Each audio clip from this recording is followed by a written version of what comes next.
with the comments by Brady's dad? I don't have a problem with what he said. I have a problem when he said it. My grandmother used to say, boy, stirring up old poop still smells.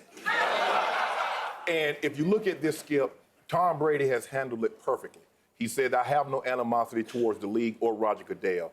This Super Bowl will not have any more meaning. Now, deep down, you and I both believe that this Super Bowl, if he were to win, would have extra meaning. I've been very fortunate. I was able to play in 3 of these games. Yep. After we won the game on Sunday, Mike Shannon called us in, gave us the logistics, how we were going to handle the situation, the ticket request, so forth and so on. The following day, they would call the families and loved ones in and how they were going to handle the situation. Anything that you could possibly need, come through the team. Let the players focus on the game because that is the most important thing over the next 2 weeks. Guess what Tom Brady is going to have to do for the next 3 or 4 days? He's going to have to put out this fire. I understand Tom Sr.'s frustration. Mr. Brady, I understand that's his son. And he felt his son got wrongly accused. He felt that the commissioner and the NFL put a permanent stain on his son's legacy that will never get washed away, even though how high you put it up on his resume is one thing. Tom Brady is a very accomplished. He's a Mount Rushmore quarterback. But I just wish Mr. Brady would have waited until after the Super Bowl to voice his displeasure. We can understand, because if that was my son, I probably would feel the exact same way he does. But coming here, I've always been a firm believer, and having a brother and a sister and a mom also. I said, look, you should never be a part of the storyline unless it's in a positive manner. I don't want to have to answer questions about what my mom, what my sister, or what someone said about Shannon moving forward. Tom is going to have, now what do you think he's going to get asked all tonight at media? What do you think over the next 3 or 4 days he's going to have to answer questions? What about your dad? And what's he supposed to say? That's my dad. I love my dad. I support my dad. But I'm here trying to prepare myself for That's exactly what he will say. I'm here to try to prepare myself for a Super Bowl. But I just felt he has a right to say this. I just wish he'd waited a week later to voice his frustration. Wasn't Tom going to get asked about Deflategate every media session anyway? Isn't that the primary topic here the whole week? Ask him about that, not ask him about what his dad had to say on this topic. Okay, but if the father waits until after the game, I think the Patriots are going to win. But what if they lost? It would lose all of its traction, right? It would lose all of its momentum. But let me ask you a question, Skip. Him saying what he says, how do you get to go back and undo what's already been done? Tom has already served this 4 games. This mark is on his resume.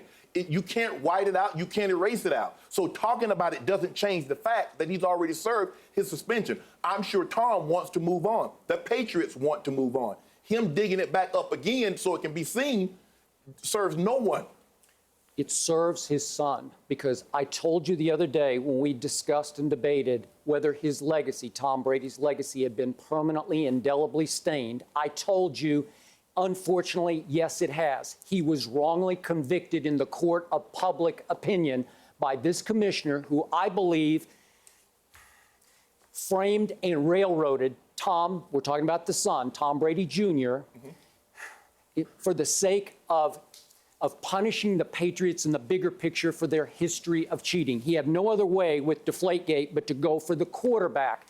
And I still believe that the commissioner of this league, in the greatest injustice in the history of this league, chose to attack and sacrifice the legacy of arguably the greatest quarterback who's ever played this game. You went on Friday all the way to the point is he's already the greatest quarterback, right? Yes. So the commissioner chose to sacrifice his legacy for the sake of the league, to punish the Patriots. And I think he looked at Tom's legacy. Well, he's almost 39 years of age. He's probably about to be done. And all Tom Brady did was to come back and have maybe his greatest year ever in spite or to spite the commissioner.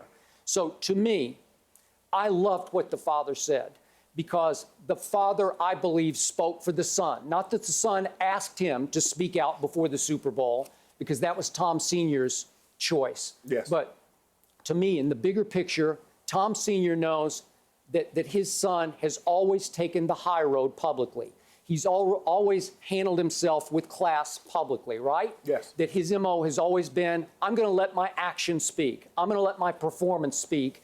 And it drove me a little crazy through early Deflategate. We're going back 2 years ago, where Tom just wouldn't defend himself, because he's never defended himself. He just said, watch this. And what did he do? He took it to 2 levels of our court system. And what did Judge Berman say in the first level of court? He scoffed at, he basically laughed at Rodger Goodell's evidence, all of it circumstantial at best. And then the judge shows up 2 weeks later at Robert Kraft's house. I mean, there's nothing funny about that, but Judge go Berman. ahead. Judge Berman, he showed up at Robert Kraft's house. Now, I don't know how many judges hear a case and then goes to the defendant's boss house for a celebration, but hey, that's neither here nor there. I think he was supposed to be there. As I recall, I don't remember the exact circumstance, but he was invited to a function, right? Even if he was invited, Skip, sometimes the mere mention of impropriety is enough to sway public opinion. Don't go. All right, but then it goes to the next level, and all they ruled is what the father said. You have the right, Rodger Goodell, to do whatever you want to here, and Rodger Goodell chose to punish Tom Brady with a 4-game suspension. And the mere fact that Brady, after 2 rounds of court, ran out of time, maybe not that he ran out of money, but he was spending the NFLPA's money. Maybe he finally said, you know what?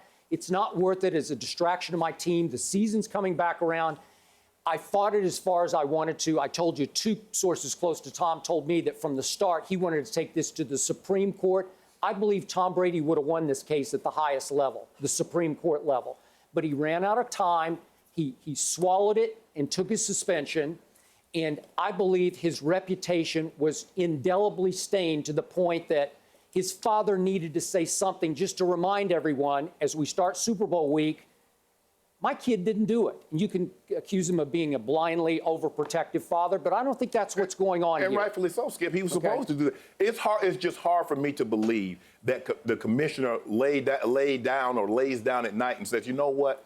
I need to stick a 4-game suspension to Tom Brady. Listen, who benefited the most from the balls being underinflated? Who stood to gain the most from the balls being underinflated? Skip, normally the way it operates, if you're innocent and you have nothing to hide, listen, Skip, for my reputation, that's the only thing that I have is my reputation. So whatever I have in my phone, look at it. Whatever's been said, the correspondence that I've had, have added, Skip, because that's all I got. Mary Porter's name is all I can stand on at the end of the day. Brought to you by 84 Lumber. Are you 84 material?